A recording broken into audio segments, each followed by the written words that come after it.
So I'm going to say this. I want your thoughts. Yeah. I think Donald Trump will never go to jail. I think that's very possible. We agree. Where would you put a president? They have to have Secret Service. They have to have physical security. That's interesting. They have to be protected. So where the hell would you put the guy?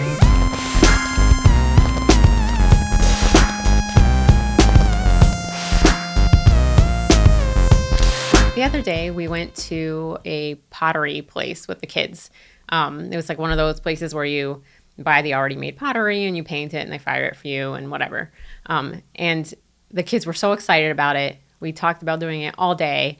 And we had a big day. We'd had a big day. We had to do a bunch of other stuff before. Lunch got pushed off to like 2 p.m. So it was one of those days where at 9 a.m. you were really looking forward to it. Yeah. But by 2 p.m. you're like, there's no way we're going to get everything done. And these two kids have wanted to do one thing all day, paint pottery. And then you look at your watch and you're Googling, what are the hours? And we were like, I was like, we can just make it. The place closes at 5. We can be there by 4:25. That should be plenty of time. Like if this were a restaurant and the kitchen closed 30 minutes before, close, we would get there 5 minutes before that kitchen closed. They would seat us. I'm sure this lady's going to this place is going to take us. Not a big deal, right? So we show up and the owner comes, there's already, there's some people there. It's a relatively small shop. The owner comes up and she's like, "Oh, we close in 30 minutes. I was like, I know. She did say hello first. She did. So we walked in. Yeah. Actually, I think this is really important. We walk in and nobody talked to us. And then we walked towards the back where the painting was happening. And you're right, there's a few people there painting. Yeah. And then somebody finally walked up to us and she was like, "Is there something I can do for you?" Yeah. We were like, "We want to paint." And then she said, "Oh, but we close in 30 minutes. And I responded, "I know you close in 30 minutes. We'll be really fast, right? We'll pick out the stuff really fast. We'll get the colors. Yep. Do you see these two kids? Yeah. They just want to put paint on porcelain. Totally fine. That's all they want to do. Yeah. We can get this done in 30 minutes. And she was like, "Oh, by the time," and she's talked this slowly too. By the time, I was like, if you keep talking to me this slowly, we're definitely running out of time. By the time you pick out the piece and by the time you pick out the paint, I was like, oh my gosh. Mm-hmm. I was like, by the time you're done telling me all the reasons that I can't give you my business, we will be out of time. Right. So she was like, "Let me just get you my card with my hours on it." Oh my gosh, yeah. And I was like, I can look your hours up on Google. I thought that was so interesting. And by interesting, I mean kind of offensive. When she was like, "Here, let me give you my card. It has our hours." Like she was saying, "Hey, dumbasses, I close in 30 minutes. Yes. We know you close in 30 minutes. That is what it felt like. You're open now. For 30 more minutes. It's a lot of time. It's a lot of time. Right? It's a lot of 30 time. minutes is a decent amount of time for a workout. I can do some painting in 30 minutes. As a business owner, I was kind of shocked. Mm-hmm. Because, she's renting a physical space in a plaza with other big name stores. Right. I can't imagine her rent is cheap. Right. Right. And she didn't have a lot of people in there. She had a couple of people. She had about 4. Right. We would have doubled the amount of business in that space at that time. Yes. I want to give you my money for 4 people. Yeah. And if we can't finish today, I will come back to finish. But right now, you're shoving me out the door and saying no with your business card. I will probably not come back here, right? At first, you were going, if you had let me just pick and even halfway get my stuff done, right? Which we probably could have gotten all of the painting done in 30 minutes, honestly, because I know how the kids work.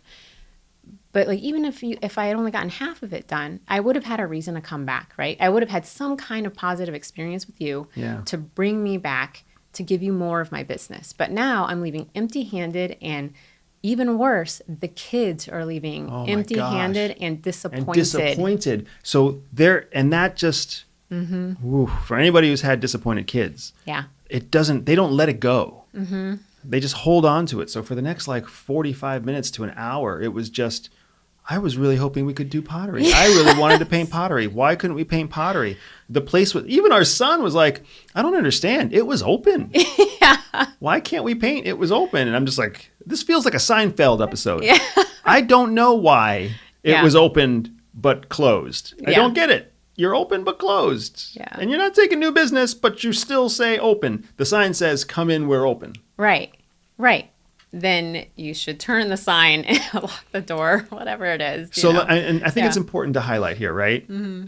So we're not complaining that she closes at 5. We're not complaining. Yeah. We know we came into the last minute. Yes. What we're saying is how interesting it is that rather than come up with a solution that helped her close more business, this owner just blocked. She was not solutions oriented. No. Instead, she was problem oriented. I close in 30 minutes. You're here now. Yeah. This creates an awkward situation. So I'm going to put up a wall. And she doesn't realize that wall has secondary effects. Right. Not only are you and I not going to be going there. Yeah. But now, like, if we were to just drop the name of the place on this podcast, that's the equivalent of thousands of people finding out about this place and not going there, right? Which nobody anticipates the impact of them putting a roadblock up in someone else's experience. Not to mention, it turned into a pain point for us because now the kids are disappointed, we're frustrated, our whole schedule. Yeah. We had just had lunch, a late lunch. We drove 30 minutes out of the way to get to this place. And then when it was closed, the only way that we could kind of like get the kids to accept our alternative was to drive 30 minutes back to the same place we just started from and go to an art store to buy them their own art supplies. Right. Like, it's one of those fascinating things. And there's absolutely a spy lesson here. Yes. It's not just a business lesson. Business owners, please. Never turn away real business. Don't turn away good, active, engaged business because it doesn't fit your schedule. You're allowed to have boundaries. Have boundaries. Absolutely. Set boundaries. Absolutely. But when a business opportunity comes its way and it's pushed right up against your boundaries, find a way to make everyone happy. Right? I would love to work with you. I would love to talk more with you. You know, I'm running out of time today. Is this something we can cover in 15 minutes? Right. I'm happy to give you the last 15 minutes of my day. Right. That's totally different than I don't have time to talk to you. Right. Yeah. You want to build the beginnings of a positive relationship and then have some kind of hook that brings them back to you. That positive hook is everything because, you know, we're taught from a young age. I remember my dad telling me this when I was like 7, that first impressions are everything. Right. First impressions are so important. It's the most important thing. First impression, first impression, first impression. Nope. Wrong. CIA taught us that the real most important impression is your last impression. That the actual phrase should be, the last impression is the lasting impression. Because that's really what happened. I feel like this story is a perfect example of that. Our first impression of this woman was good. Yeah, it's very positive. She was happy. She was smiling. She was engaging. Like, she looked nice. The store was nice. Everything's great. Everything was great. We don't like that store. Because the first impression was very quickly overruled, forgotten. What do we call it? OBE? Do you remember OBE? Overcome by events. Overcome by events. That's what we say that at CIA all the time. Yeah. Because what matters the most is what happened last. Yeah. Most recently, most relevant, most current. So when this woman, her last impression on us was, get the hell out of my store. I've got to close down in 30 minutes because that's what my rules are. That's what my sign says out front. Instead of any other alternative. That was the last impression. And that's the impression that lasts. Your last impression is your lasting impression. I remember back to when you and I were taught remember how we were taught to do our initial approach? Our bump? Yeah. So for a real quick explainer, what is a bump? What is an initial approach? So at the agency, a bump is when you bump into somebody. You have a chance meeting with somebody that is of interest. So to them, it seems like a chance meeting, but for you, it's planned. And you've planned out in your mind, this whole scenario of how you are generally going to get another meeting with them. And the approach has to feel very positive and very coincidental to the person that you're bumping. Very non-threatening. Very non-threatening. Right. So, but that's just the beginning. The approach is really just the beginning. Right. You want the first impression to be non-threatening, non-alerting, casual. Even though you know you've had this target. Yes. You've been chasing this target for months. And you just happen to be like, they're going to be at the coffee shop on the corner street at 2:00 today. I'm going to be there too. And all the pressure is on you. Like, this is your moment to make it happen. Yeah. But it has to look and feel to them like a chance encounter. Yeah. Because anybody can bump into another person and ask the time or ask if the seat is taken or whatever. So it's important that just like you said, it's non-alerting at first. But what really, really solidifies the bump process is how you continue that interaction. How you end it. Yeah. Yeah, how you end it. Because the most important thing after the initial approach, which we've all botched initial approaches. Oh, yeah. I mean, come on. What gal out there probably hasn't tripped over their tongue trying to introduce themselves to a handsome person or a beautiful person? Yeah. We've all botched initial approaches. Yeah. But that's not what actually sticks. Mm-hmm. What sticks was the entire encounter net positive? Right. And did you end the encounter on a positive note? Right. Because a positive note carries all the continuing relevance, right? All the relevancy, all of the future is based on how it ends, not how it starts. Right. And I feel like as a business owner and a case officer trying to develop an asset, it's the same thing you're trying to get to at the end. You want them to end up with a good positive impression of you, and you want them to want to come back. Yeah. Want to come back to buy from you, to talk to you, to spend some time with you. Yeah, right? I mean, and I think it's a great point. There's so many reasons that you want to end on a positive note. I feel like we should kind of list them out a little bit. When you meet a stranger, you want that meeting to end on a positive note because you want them to think about you, remember you in positive ways. Yeah. Because every time you recall something, every time you remember something, you essentially relive it. So 1 5-minute conversation. Oh, this is so true in dating especially, man. This is true with kids too. Like, think about the memories we have of our children. Yeah.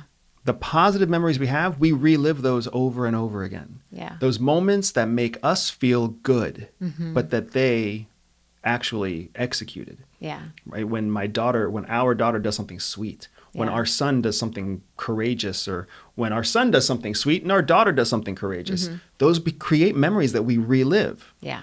So even though the actual instant was only 5 or 7 seconds, every time we relive it, it feels to us like it's that much more real. Yeah. So now that 5-second example becomes something that we've built up in our heads because we've relived it 10 times. Now it's 50 seconds worth of experience to us. Yep. Same thing happens when you meet somebody. When you have a positive experience with somebody, when you leave a positive, lasting impression, they relive that. Yeah. And every time they relive it, it's like you're there without having to be there. So they have this positive memory of you. They're building this relationship in their own head just through recalling and remembering you. It's why we feel like we know baristas. It's why people frequent bars and they feel like the bartender knows them. Yeah. Bartender doesn't know you. Yeah. They see 200 people a week, more, 200 people a day. Yeah. They're not going to remember just you. But you had a positive 17-second interaction with the bartender, and now you're thinking about them. So in your head, you're building a relationship with them. So the next time you see them, you're like, hey, it's good to see you again. Yeah. And of course, they know how to handle a bump. They're like, yeah. Hey, how's buddy. It going? How have you been? It's been a while. Because they don't know. Yeah. So it's really important. A lasting impression works because people will relive that in their head. Yeah. And then you have this positive final point. So even when people don't recall you, they still recall the feeling that you left them with.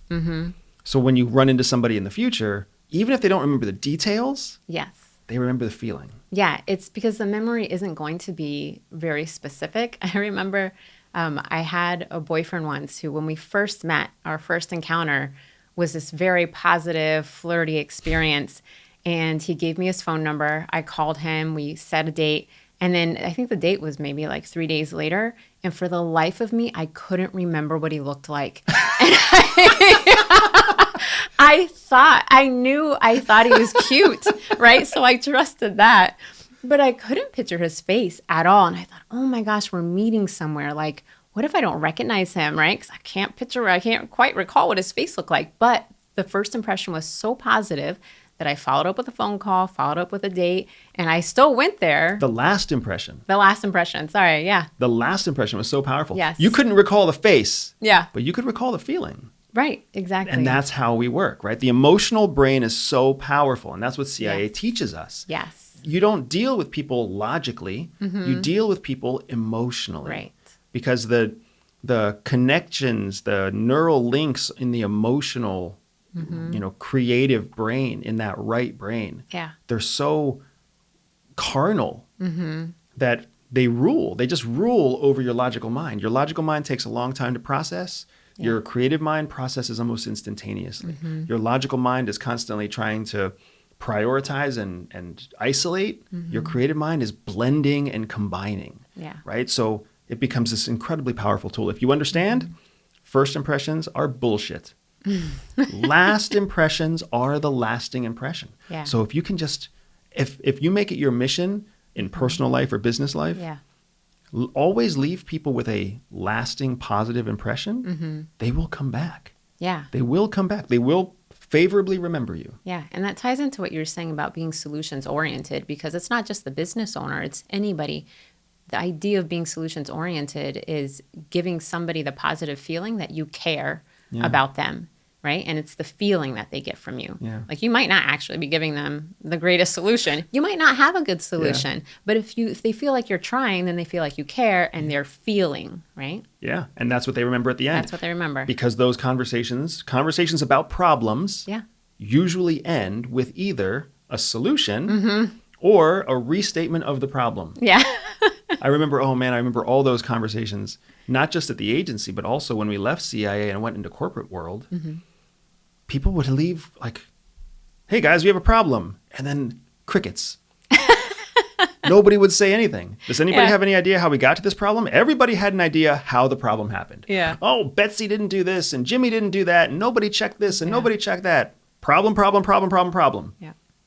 are we fixing it, guys? Crickets. Just makes you hate everybody on the phone.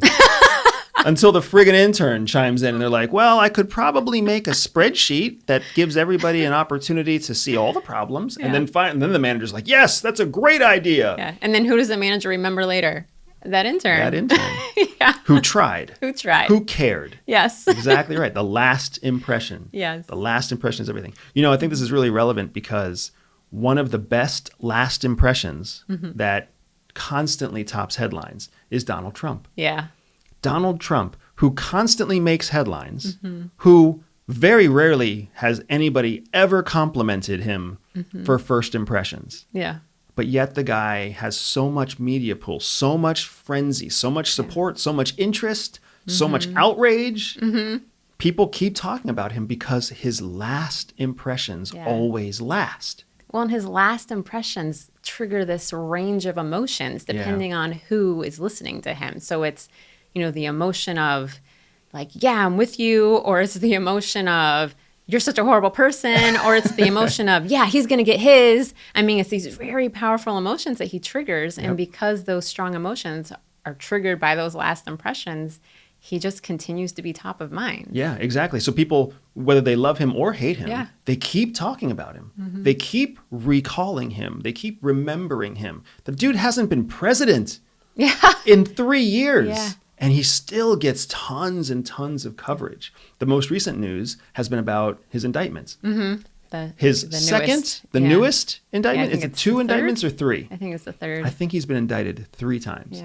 And I'm also fairly certain that is never, not only has no former president been indicted 3 times, I'm pretty sure no former president has ever been indicted. Not that I know of. That's insane. And what's interesting is he is also one of 3 presidents that has gone through impeachment proceedings. So out of our entire history, only 3. It's been Andrew Johnson, Bill Nixon. Clinton. Nixon went through proceedings, but I think was not impeached. Bill Clinton and Trump, I believe. And what's interesting is those presidents committed offenses while in office, which is why they weren't indicted. They were impeached because you can't indict a sitting president.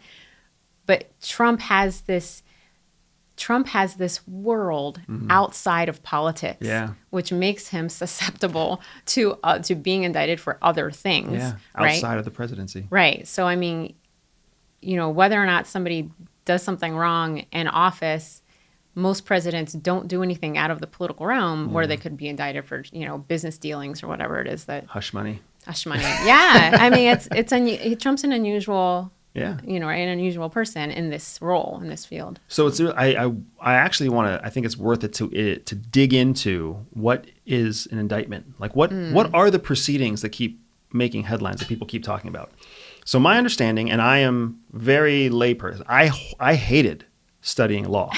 Did you really? I hated law. I think I had to take law 101 and 201 when I was in the military academy. I find it so fascinating. Oh man, well you went on to get your JD. You went to law school. Yeah, and then when I was at the agency, I actually took a course through the agency and the DoD. I took a course on military law, which was really interesting. Yeah, military laws. So scary. Fascinating. Fascinating, you say. Scary, I say. I love the idea.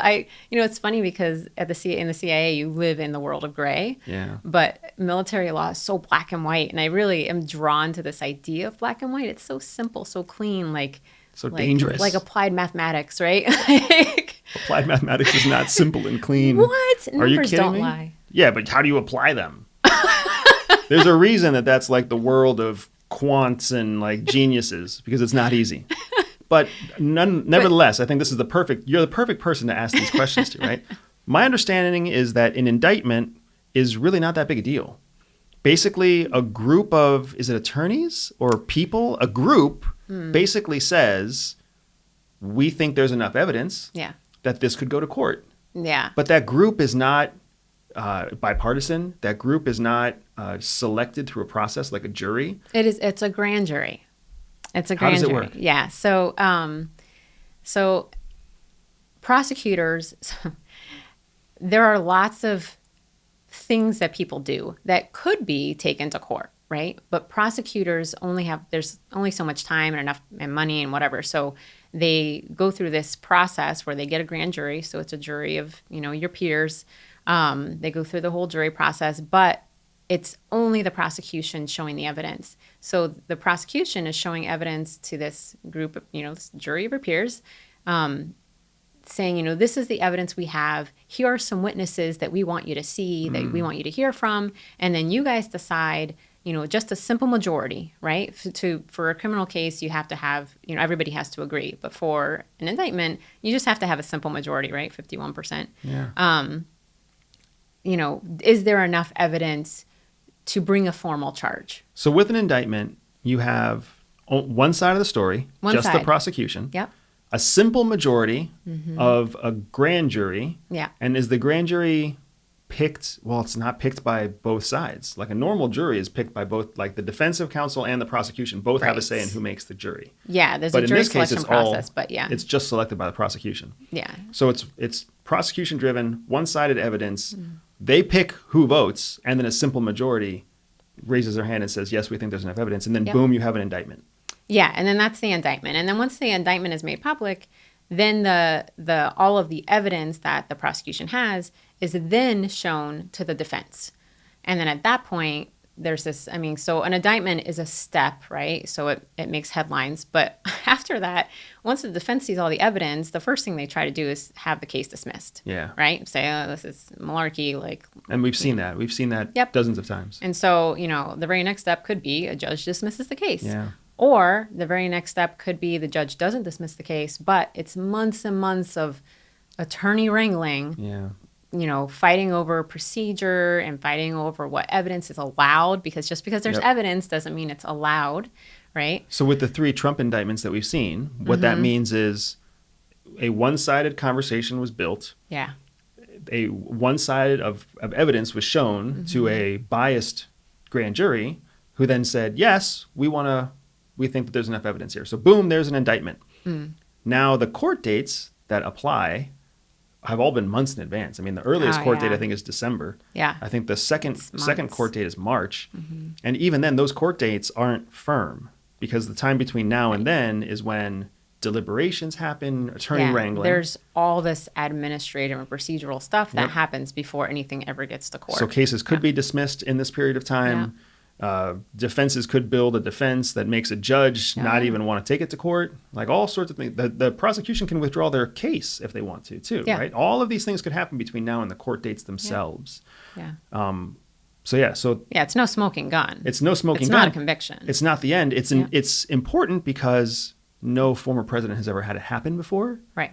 But Trump is not the first president to break the law. Yeah. And even then, like, he hasn't been proven. It hasn't been proven that he broke the law. In the impeachment process, which is such an interesting process, and I would love for you to get your thoughts on it. The impeachment process is done outside of the judicial branch. So the entire impeachment process is a kind of like a court hearing, but with no legal professionals. Congressional peers. So it's not. So if they impeach you, it doesn't really mean that you broke the law either. It means that they're accusing you of something, and that something could or couldn't be proven, but no legal professionals involved. It's not. Yeah, it's not. It's not. You can't compare it to a court case that's brought before a judge. So you said Nixon was impeached? No, Nixon's never went to impeachment. Is that right? He went through an impeachment process, but I don't believe he was impeached. What's interesting is that previous to this, and I mean, it could still happen with Trump too. So like Bill Clinton, right? Lied under oath. Yep. Right. Is charged with obstruction of justice. So he went through impeachment proceedings, and then I believe there was a case brought outside after he was president. So obstruction of justice seems to be this very common theme. Because that was Johnson, too, was obstruction of justice. Yeah, and Clinton and Nixon and Trump. And Trump. Obstruction of justice. Obstruction of justice. So they did something specific, but the legal terminology for what they did was obstruction of justice, which to me sounds like you are obstructing the judicial branch from doing their job. So it violates checks and balances. Is that correct? They're obstructing the judicial branch? They're obstructing. So interestingly enough, if it's the Department of Justice, the Department of Justice is actually the executive branch. The Department of Justice is the executive branch. Right. Not the judicial branch. Correct. Yeah, the judicial branch is just the courts, the judges. But the attorneys that work for the federal government are all the executive branch. So when a president... Who is part of the executive branch. So the president, who's part of the executive branch and is the chief executive, obstructs justice. They're obstructing the ability for the Department of Justice, which is under the executive branch, to do its job. Yeah. And so and none of it falls under the rubric of the Department of Justice. It goes to the legislative branch to decide in an impeachment. In an impeachment, yes. But in a criminal case, right, when they're bringing federal charges, that's the Department of Justice. Yeah. And so Bill Clinton's case, he settled. He settled? Yeah, he had a case brought against him in the... Yep. Monica Lewinsky and her name... Oh, there was an and. Nobody ever remembers that there was an and. Yeah, I can picture her face now, but I'm losing her name. But he settled that case. He agreed to lose his law practicing license because he was an attorney. Talk about lasting impressions, because people still think very favorably about Bill Clinton. I know. Well, I don't have, I have my own opinions about Bill Clinton. They're not all unfavorable, but the moment he lied under oath, I thought, what a giant dumbass. That's what I thought too. We were young when that happened, but it's lasting impressions for us. Yeah. Where there are people who, Bill Clinton still sits very close to the front row every time a new president's sworn in. Yeah. He is still seen. The Clinton family name is still a very positive name in circles. Yeah.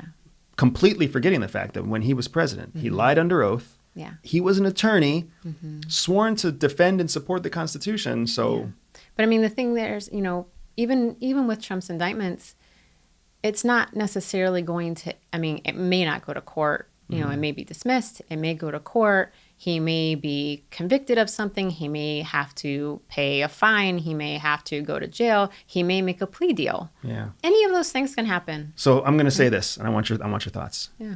I think Donald Trump will never go to jail. I think that's very possible. We agree. I guess on this. So here's why, too. I think Donald Trump will never go to jail because there is no precedent for sending an American president, a former American president, to jail. Yeah. So legally, law is always based on precedent. There is no precedent here. Nothing has ever happened in the past, even close to what people are saying is happening here. That's reason number one. Reason number two is the logistical nightmare. Where would you put a president? They have to have Secret Service. They have to have physical security. That's interesting. They have to be protected. So where the hell would you put the guy?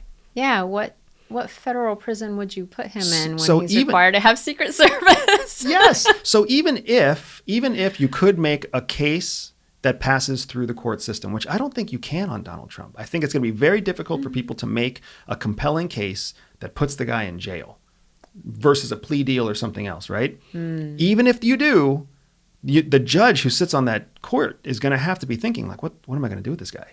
Like, what prison is going to hold him? How do we handle Secret Service? How do we handle his rights and privileges as a U.S. president, which he will carry forever, because that's the precedent. Yeah. Well, and I think you brought up something interesting there, where, Donald Trump has a lot of, very powerful attorneys. So it is possible that if they get to a point where it looks like conviction is going to happen and he's facing jail time, or they can try to get into a plea deal if that's being offered, his team's not going to let him go to jail, right? His team is not going to let him spend time in prison. So I think even if it goes that route and they do have enough evidence, more likely than not, he will have to pay money or he will have to do something else. Yeah. I think that's probably likely,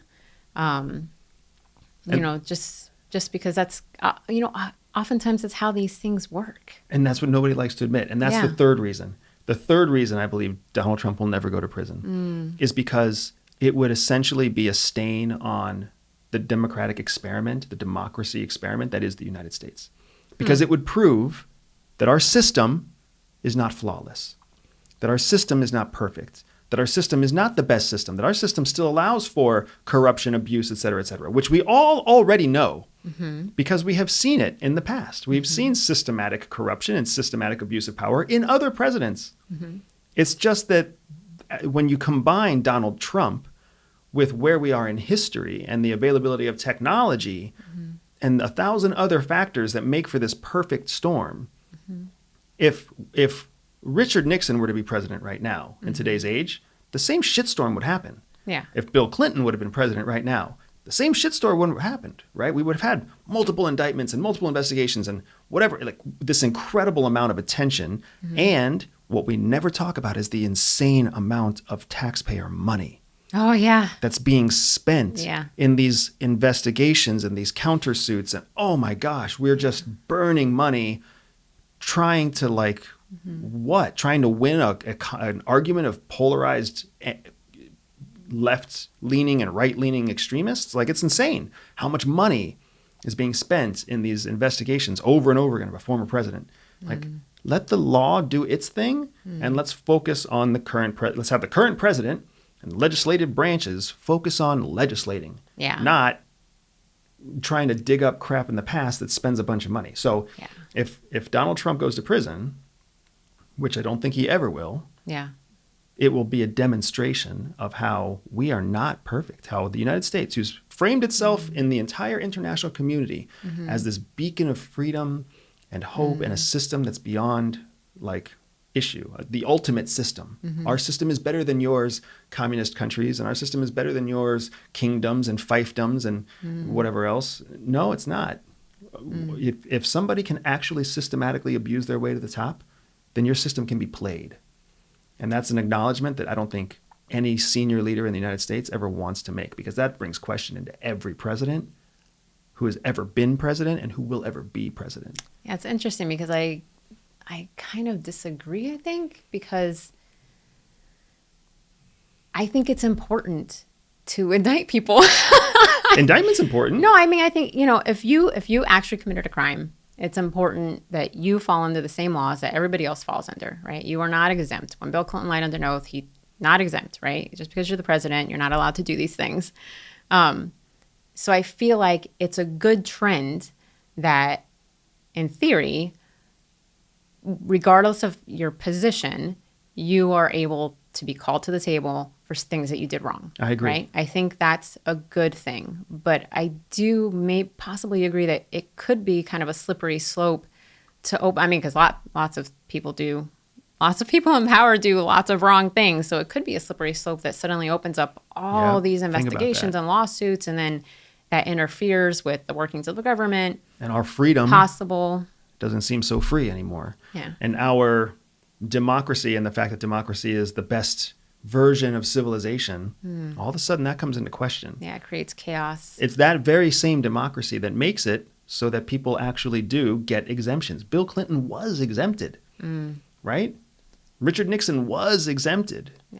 Andrew Johnson was exempted. The crimes that they committed didn't even go to a judicial court. That's the exemption that they got. If you or I were to obstruct justice today, I don't even know if we could. Yeah, we can obstruct justice. Anybody can obstruct justice. We would not be reviewed by the legislative branch. Yeah. We would be under a indictment that goes to the judicial branch. Yeah. Like Lil' Kim. Completely separate. That's my example. Lil' Kim shout out. Lil' Kim, who also perjured herself and then did jail time. But that's exactly right. So it's a double standard. Yeah. We don't like to highlight that double standard because they're the president.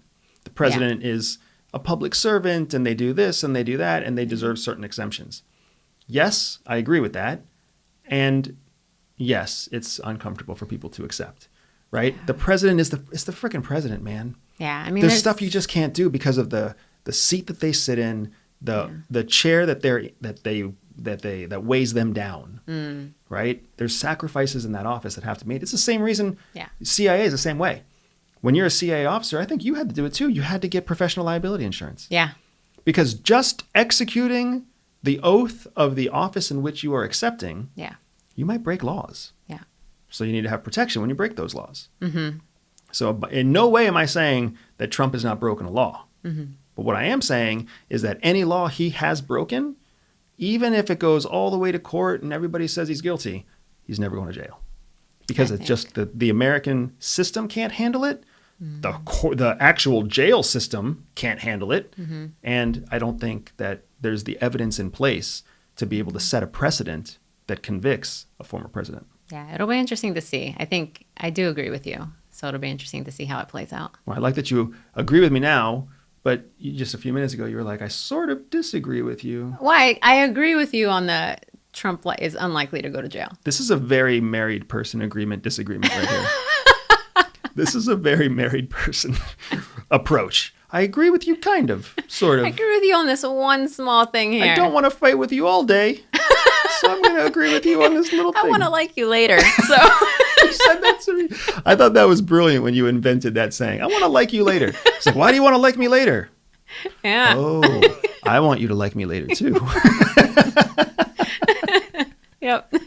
So we had a fantastic question come in from somebody in the SpyTribe. Actually, this was a question that just recently came up in the comment section of one of our recent interviews. Yep. So, this was a question that came up in one of our recent podcast conversations, not one of my interviews, but one of our podcast conversations. And the question was, how did we rebuild our life after leaving CIA? Mm-hmm. And I appreciated this question so much when I saw it. Yeah. Because nobody ever asks that question. People are always curious about life at CIA. Mm-hmm. What was it like working at CIA? What was it like being at CIA? What was it like being a spy? Yeah. It's so rare that you ever have somebody intuitive enough to be like, whoa, what was life like for you afterwards? Because it's not life on a silver platter. No. It's quite the opposite. Rebuild, I think, is really the right word because, we were undercover and it took time. So I think rebuild is the right word because when we were at the agency, we were undercover. And when we left, that we were still undercover. When we were looking to leave, we had to find a job before we left to have something lined up. We were still covered. And then after we left for like another almost year and a half, 2 years, it wasn't rolled back for us. So our resumes were fake, right? All of our work history was fake. And we're trying to get references were fake. fake. So we're trying to get these, a job and trying to network and trying to make ourselves sound really interesting when our cover jobs were super boring and like not related to what our real skills were. Yeah. So it was definitely a rebuilding of, really making in-person contacts, really networking hard to be able to speak to people and impress on people. Yeah. We can do this job. So to say it a different way, when we left CIA, we were still undercover. Yeah. And that meant that we were not employed by CIA, but we were still under federal obligation to live undercover. Yeah. But there was nobody supporting our cover. Yeah. So we were in this really awkward situation, which makes sense. CIA didn't know what to do with us. Right. Where we have to lie and maintain a lie under federal prosecution if we don't. Yeah.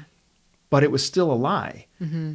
And now, with our resumes, which we were able to inform our resumes, but somebody else had to approve of them. Yes. So our resumes looked like garbage. Yeah, they were terrible. The references were empty. The companies weren't real. The work skills that we had were not genuine. And even the verbiage in the resume itself was whitewashed and bland and boring and nondescript. Everything a resume shouldn't be. Yeah. So CIA made it very, very hard to transition out of our cover status and into real life. And that wasn't a short-term thing because the administrative process at CIA requires that they review your entire operational history before they roll back your cover, if they even choose to roll back your cover. Yeah. So I think that one of the big lessons we learned as we were on our way out was how important your network is. Yeah. And, it's easy, especially when you're working at someplace like the CIA or maybe another government agency or, to have your network be very small, right? Be just within the agency or just within the company you're working with. But it's so important to have a broader network because that's how we were ultimately able to step out. As we started tapping on people who had zero to do with government or DC or the agency or anything. We started just racking our brain of who do we know that we can talk to and say, I'm looking for a job. Do you have any connections? These are the skills I have. This is what I'm looking for. And after a lot of legwork, mostly on your part, it panned out for us, right? We were able to successfully transition out. Yeah, we had to not only rebuild our lives, but we had to rebuild our entire social network. Yeah. Because what we had not realized is that 7 years of undercover service really insulates your entire network. Yeah. We were connected to some great people, some important people, some powerful people. Yeah. But through CIA, we had no plausible reason outside of CIA to know those people, so we couldn't tap on them. They couldn't recommend us to somebody else. Right. Because they couldn't connect the dots on CIA because we were still in the status. Yeah. So it was a really difficult time. Right. But, I guess the Reader's Digest version of the story is that we went without employment for months, ended up living in, this is so humiliating. I moved my family into your parents' garage. Yeah. And that's where we lived with our 1-year-old boy. Yeah, it was great. You are so generous. I loved it. I was going back home. Oh my gosh. But we were living in a garage for like 4 or 5 months until we could network our way. And we were networking using spy skills, not networking using real networking skills because we were still undercover. Yeah. We still had to lie about everything. Yeah. What we needed was someone to give us a job without needing a resume. Yeah. Because our resume looked atrocious. It was the worst possible representation of us. Yeah. And even if someone did look past the horrible write-up, as soon as they went to call a reference or email a reference, it would be empty. It would be unanswered because they weren't real. Yeah. So it was a really tricky bit of cajoling. But you're right. Eventually we found an executive who liked us peer-to-peer and was like, you're the perfect fit for this other job. And I'm just going to tell my HR people to just expedite the process and get you hired by next week. Yeah. And that's how we built our life. And that's how we built our positions at CVS Health. Yeah. And we started with CVS Health in late 2014 and didn't leave there until 2019. Had fantastic careers with CVS. Yeah. Learning on the job because we lied about everything to get the job.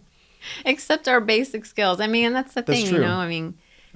Being quick to learn, being resilient, you know, being willing to step into discomfort. Yeah. Being comfortable with time constraints. Yeah. And we did all of those things. And that, it's funny because you might not have the specific skills for that, like the specific, you know, I know how to write in SQL. But if you're willing to learn it and you're fast at learning and you put the time and effort into it, just say it. You're there. Yeah. So, and you have it. Yep. It's fine, right? Yep. And then that bleeds through the rest of your job, you know, your career there. That's so funny. I think that was an exact conversation with that executive too. Do you guys know anything about SQL? Nope, but we're willing to learn. Yeah. Nobody knows anything about SQL, so it's going to be fun. Yeah, and then I learned it on the job. We learned it on the job. I was like, that's fine. I was like, you know, I learned C++ in high school. I got it. And that's been our life ever since, really. Yeah. Like the way that we rebuilt our life after we left CIA was essentially doing the same thing that we learned to do at CIA. Take a risk. Yeah. Like a leap of faith. Gamble on ourselves. And look at things that some people see as impossible as just difficult. Yeah, as a learning experience, right? And then lean into it. Yeah. And be ready to fail. Yeah. And fail gracefully. Yeah. Exactly right. And that's still what we're doing today. I mean, hell, we homeschool our kids. Yeah. That feels like a graceful failing every day. Yeah. Right? Building this business has been the same way. Launching this podcast has been the same way. Yeah. I mean, honestly, I'm fairly certain that you still sit down at that chair kind of dreading the conversation that's about to happen because this is so different to you. It is. This is very outside my comfort zone. But you don't show it. Like you just lean right into it. Yeah, because I want to grow and I want to learn and I just feel like this is important. I love it. Yeah. It absolutely is. Thank you very much for joining us again today. We love your comments. Our questions are coming directly from your comments. So please give us your feedback. Let us know what you want to talk about. Let us know what's interesting, what you like, what you don't like about the podcast, about the conversations that we're having. And of course, give us the questions that you want to know. Let us know what you want us to talk about so we can pull it right out of the comments and we can bring it on to one of our future conversations. We love having you here. Thanks very much. Hit subscribe, share us with a friend, come back, keep tuning in, and we will see you next time. Thank you.